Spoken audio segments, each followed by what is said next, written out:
ഭരതനാട്യ മാർഗത്തിലൂടെ സീതയുടെ ജീവിതകഥ അവതരിപ്പിച്ച ഡോക്ടർ പ്രേഷ സജി. സീതയുടെ ശക്തിയും സ്നേഹവും ത്യാഗവുമെല്ലാം ഭംഗിയായി അവതരിപ്പിച്ച നൃത്താവിഷ്കാരത്തിന് ദുബായിൽ മികച്ച പ്രതികരണമാണ് ലഭിച്ചത്. ബാല്യം മുതൽ നൃത്തം തപസ്യയായി കൊണ്ടു നടക്കുന്ന കൊല്ലം സ്വദേശി ഡോക്ടർ പ്രേഷ സജിയുടെ ഏറെക്കാലത്തെ സ്വപ്നമാണ് സീതയിലൂടെ സാക്ഷാത്കരിച്ചത്. ഹോമിയോപ്പതിക് ഡോക്ടറായ പ്രേഷ സജി മികച്ച ചിത്രകാരിയും യോഗാചാര്യയും കൂടിയാണ്.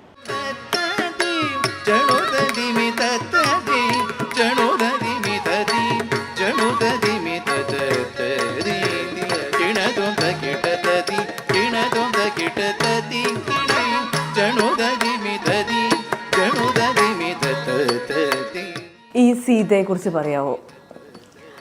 സീത എന്ന് പറയുന്നത് വർഷങ്ങളായിട്ട് എൻ്റെ മനസ്സിലുണ്ടായിരുന്ന ഒരു സ്വപ്നമായിരുന്നു. എന്തെങ്കിലും സ്വന്തമായിട്ടൊരു പ്രൊഡക്ഷൻ ചെയ്യാൻ പറ്റുകയാണെങ്കിൽ അത് സീതയുടെ ജീവിതം, ആദ്യ അവസാനം വരെയുള്ള ജീവിതം ഒരു മാർഗ സമ്പ്രദായത്തിൽ ചെയ്യണം എന്നുള്ളൊരു വലിയ ആഗ്രഹമായിരുന്നു. മാർഗം എന്ന് പറയുന്നത് നമ്മൾ ഭരതനാട്യത്തിലൊക്കെ ഭരതനാട്യ റെപ്പർട്ടറി അനുസരിച്ചിട്ട് നമ്മൾ അതിൻ്റേതായ ചിട്ടയായ ഇനങ്ങളുണ്ട്. ആദ്യം പുഷ്പാഞ്ജലി അല്ലെങ്കിൽ അലാരിപ്പിൽ തുടങ്ങി മംഗളം വരെ അവസാനിക്കുന്ന ഇനങ്ങളുണ്ട്. ആ ഇനങ്ങളിലൂടെ നമ്മൾ ഒരു ഭരതനാട്യ കച്ചേരി ചെയ്തു പോകുന്നതിനാണ് നമ്മൾ മാർഗ സമ്പ്രദായത്തിലൂടെ ചെയ്യുക അല്ലെങ്കിൽ മാർഗം ചെയ്യുക എന്ന് പറയുന്നത്. അപ്പം സീതയുടെ ജീവിതം അതേ ഇനങ്ങളിലൂടെയാണ് സീതയുടെ ജീവിതത്തിൻ്റെ ഓരോ ഘട്ടങ്ങളും പറഞ്ഞു പോയിരിക്കുന്നത്.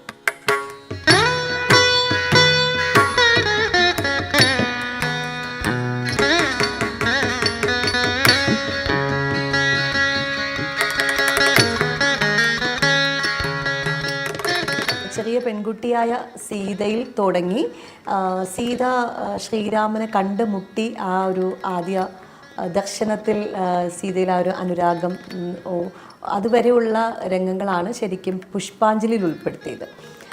അതിനുശേഷം സീതയുടെ സീതാ സ്വയംവരത്തിന് ശേഷം സീത ശ്രീരാമനും ലക്ഷ്മണനോട്ട് കാട്ടിൽ പോകുന്നത്, പിന്നീട് അങ്ങോട്ടുള്ള സീതയുടെ കംപ്ലീറ്റ് ജീവിതമായിരുന്നു.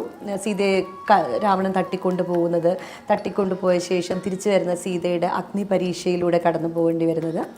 അഗ്നിപരീക്ഷയ്ക്ക് ശേഷം പിന്നീട് സീത കാട്ടിൽ പോകേണ്ടി വരുന്ന ആ ഒരു സാഹചര്യം, അവിടെ വാൽമീകിയുടെ ആശ്രമത്തിൽ വെച്ച് സീത ലവകുശന്മാർക്ക് ജന്മം കൊടുക്കുന്നത്, ആ കുട്ടികൾ വളരുന്നത് വരെയുള്ള സീതയുടെ ജീവിതത്തിലെ പ്രധാന മുഹൂർത്തങ്ങളൊക്കെയായിരുന്നു. വർണ്ണം എന്ന് പറയുന്ന ഭരതനാട്യ മാർഗത്തിലായാലും വർണ്ണമാണ് ഏറ്റവും മെയിനായിട്ടുള്ള ഐറ്റം എന്ന് പറയുന്നത്.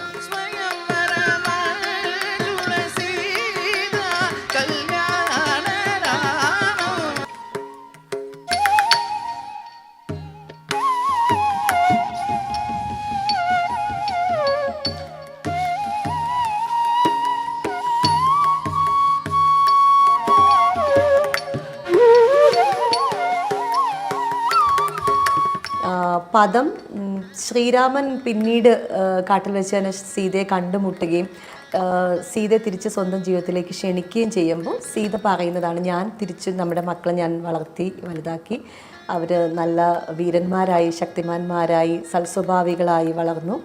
ഇനി അങ്ങേക്കെന്നും അവർ കൂട്ടായിട്ട് തുണയായിട്ട് കൂടെ ഉണ്ടാവും. ഇനി ഞാൻ തിരിച്ച് എൻ്റെ അമ്മയുടെ മടിത്തട്ടിലേക്ക് പോകാൻ ആഗ്രഹിക്കുന്നു എന്ന് സീത ശ്രീരാമനോട് പറയുന്ന രംഗങ്ങളാണ് പദം എന്ന് പറയുന്ന ഇനത്തിൽ ഉൾപ്പെടുത്തിയിരുന്നത്.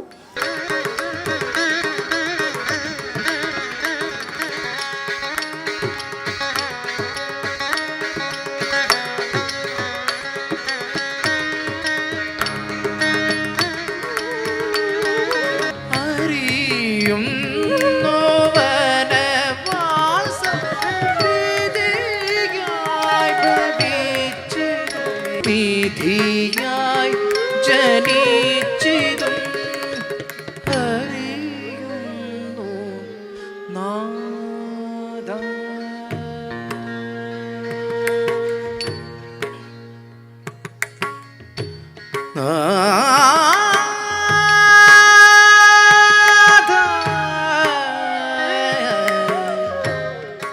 തില്ലാനയിലാണ് ഈ ഒരു തീരുമാനമെടുത്ത സീത സ്വന്തം അമ്മയോട് അപേക്ഷിക്കുന്നത്. അമ്മയെ, ഞാൻ തിരിച്ചു വരാൻ ആഗ്രഹിക്കുന്നു അമ്മയുടെ മടിത്തട്ടിലേക്ക്, എന്നെ വീണ്ടും അവിടുന്ന് എന്നെ സ്വീകരിക്കൂ എന്ന് പറയുന്നതും ആ ഭൂമി പിളർന്ന് സീത അമ്മയുടെ മടിത്തട്ടിലേക്ക് പോകുന്നതുമായിട്ടുള്ള രംഗങ്ങളായിരുന്നു തില്ലാനയിൽ ഉൾപ്പെടുത്തിയിരുന്നത്.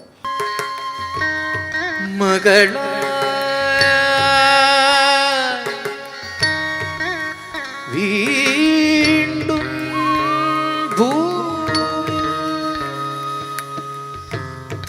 തണലിൽ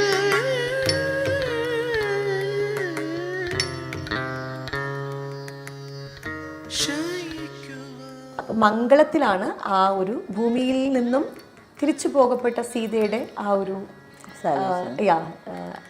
ഒരു കണ്ടൻ ആ ഒരു മോക്ഷ പ്രാപ്തി എന്നൊക്കെ നമ്മൾ പറയില്ലേ. തായേ ഉണൈ നമ്പി വാഴും എന്നെ ഏറ്റുകൊൾ.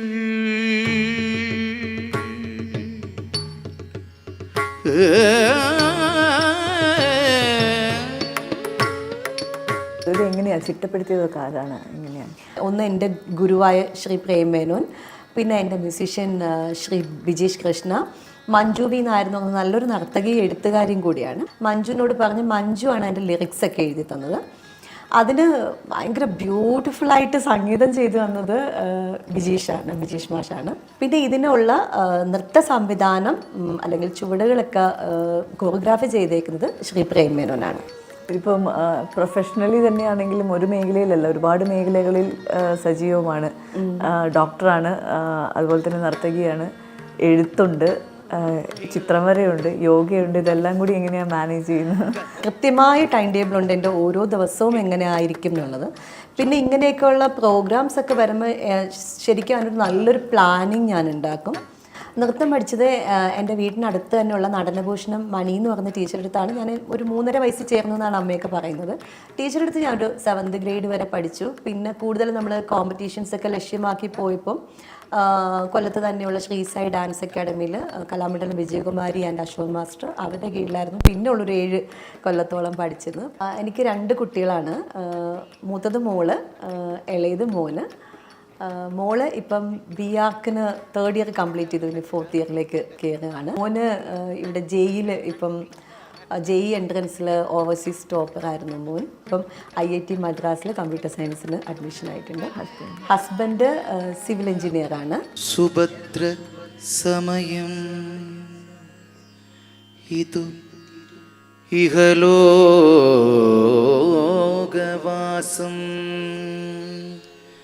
വെടിയുവ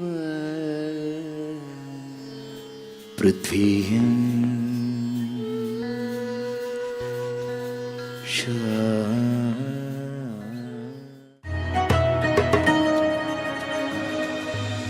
ഗൾഫ് വീക്കിന്റെ ഈ എപ്പിസോഡ് ഇവിടെ പൂർത്തിയാകുന്നു. അടുത്ത എപ്പിസോഡിൽ നിങ്ങൾ കാണണമെന്ന് ആഗ്രഹിക്കുന്ന വാർത്തകളും വിശേഷങ്ങളും പങ്കുവയ്ക്കാം, ഒപ്പം അഭിപ്രായങ്ങളും നിർദ്ദേശങ്ങളും. വിലാസം: the producer, Gulf this week, Manorama news, post box number 502638, media city, Dubai. Phone number 00971 5075 2037. മുൻ എപ്പിസോഡുകൾ മനോരമ മാക്സ് മൊബൈൽ ആപ്പിലും മനോരമ ന്യൂസ് വെബ്സൈറ്റിലും യൂട്യൂബ് ചാനലിലും ലഭ്യമാണ്.